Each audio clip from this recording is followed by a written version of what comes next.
కోటగిరి మండల కేంద్రంలోని అంబేద్కర్ చౌరస్తాలో బాల మహానాడు మండల అధ్యక్షుడు మిర్జాపూర్ చిన్న సాయన్న ఆధ్వర్యంలో వివిధ గ్రామాల అంబేద్కర్ సంఘ నాయకులు, ప్రధాన కార్యదర్శులు రాష్ట్ర పిలుపు మేరకు భారత్ బంద్ పిలుపులో భాగంగా కోటగిరిలో బంద్ పాటించారు. ఈ కార్యక్రమం సందర్భంగా మిర్జాపూర్ చిన్న సాయన్న రాములు మాట్లాడుతూ ఎస్సీ వర్గీకరణ వద్దురా, కలిసి ఉండటం ముద్దురా అనే నినాదంతో పాత్రికేయులతో మాట్లాడారు. కేంద్ర ప్రభుత్వం, ఆంధ్రప్రదేశ్ ముఖ్యమంత్రి చంద్రబాబు నాయుడు ఇద్దరు కలిసి మాల మాదిగలను విడగొట్టడానికి సుప్రీంకోర్టు ద్వారా వర్గీకరణ తీర్పు తీసుకురావడం జరిగిందన్నారు. మాల మాదిగ కులాలను విడగొట్టి పరిపాలించడం వాళ్ళు కంకణం కట్టుకున్నారని మండిపడ్డారు. మమ్మల్ని చీల్చి రాజకీయ పరంగా ఎదగనివ్వకుండా అడ్డుపడుతున్నారని విమర్శించారు. ఎన్ని విధాల ప్రయత్నాలు చేసినా మాల మహానాడు సంఘాలు రాస్తారోకలు, ధర్నాలు ఉధృతం చేస్తూ నిరసనలు తెలుపుతామని హెచ్చరించారు. ఇప్పటికైనా విరమించుకోవాలని కేంద్ర రాష్ట్ర ప్రభుత్వాలకు డిమాండ్ చేశారు. కలిసి ఉండటం ఎస్సీలు రాజకీయ పరంగా ఎదుగుతారని ఈర్ష్యతో విడగొట్టి రాజకీయ లబ్ధి పొందటానికి బీజేపీ నాయకులు కుట్ర పన్నుతున్నారని మండిపడ్డారు. ఇప్పటికైనా విరమించుకొని ఎడల గ్రామాన అంబేద్కర్ సంఘాల ఆధ్వర్యంలో, మాల మహానాడు నాయకుల ఆధ్వర్యంలో రాష్ట్ర అసెంబ్లీని ముట్టడిస్తామని హెచ్చరించారు.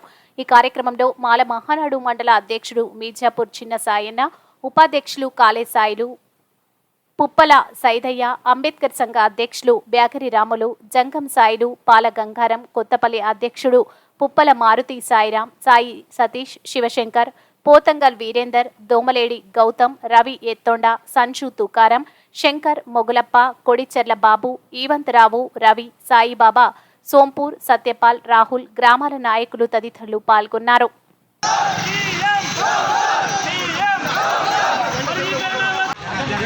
మహానాడు మండల కమిటీ నుంచి మేము ఈ వర్గీకరణకు అనుకూలంగా మన సుప్రీంకోర్టు ఆగస్టు 1వ తారీఖున తీర్పిచ్చిన దానికి వ్యతిరేకంగా మన భారత్ బంద్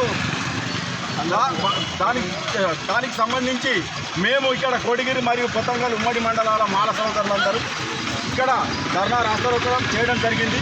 ఇక్కడ బంద్ కూడా చేయడం జరిగింది. మా కోటగిరి మన షాపుల యజమానులకు కానీ మరియు ఇంకా వేరే వ్యాపారస్తులకు కానీ అందరూ మాకు సహకరించారు. వారికి ధన్యవాదాలు. మరియు ఈ వర్గీకరణ అనేది మా ఎస్సీ సోదరులను విడగొట్టే ఒక కార్యక్రమం.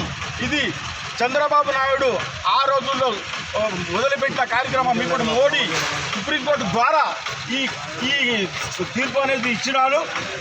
అది సమ్మతం, ఎస్సీలకు సమ్మతం కాదు.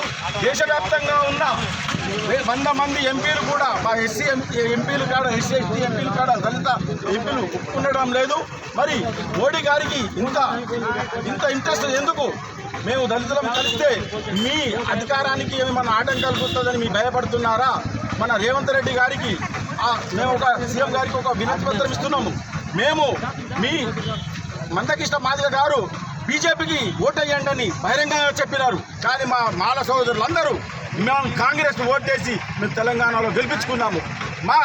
మేము ఒక ఆందోళన చేయాలనుకుంటే మాకు ఇంత నిర్బంధాలు ఇవన్నీ చేసడం తగిన. మరి అదే వేరే పార్టీలలో బీజేపీ వాళ్ళు కానీ వేరే పార్టీలు కానీ చేస్తే వారికి వేరే తిట్టుబడడం లేదు. మరి మేము దళితం అంటే అంత చిన్న చూప? మేము ఇప్పుడు ఒక 10 నిమిషాలు 15 నిమిషాలు ఇక్కడ ధర్నా చేస్తుంటే మన పోలీసు వారు వచ్చి మమ్మల్ని ఇక్కడి నుంచి వెళ్ళిపోమని బెదిరిస్తున్నారు. మేము స్వచ్ఛందంగా ఇక్కడ షాపుల వాళ్ళు బంద్ చేస్తే కూడా వీళ్ళు మీరు తీయండి మేము ఉన్నామని వాళ్ళకు సపోర్ట్ చేస్తున్నారు. అంటే మరి మేము మా దళితులం అంటే ఈ దేశంలో కానీ రాష్ట్రంలో కానీ ఒక పౌరులం కాదా? మేము ఓటేసి గెలిపించిన ప్రభుత్వానికి ఇదే మేము విజ్ఞప్తి చేస్తున్నాము. ఈ వర్గీకరణ అనేది తెలంగాణలో కూడా మీరేమన్నా ఆర్డినెన్స్ తెచ్చి చేస్తే ఇది అగ్నిగుండం అవుతుంది. దీని పరివినాశాలు ముందుకు జరుగుతాయని కోరుతూ జై భీమ్, జై భీమ్, జై భీమ్, వర్గీకరణ వద్దురా.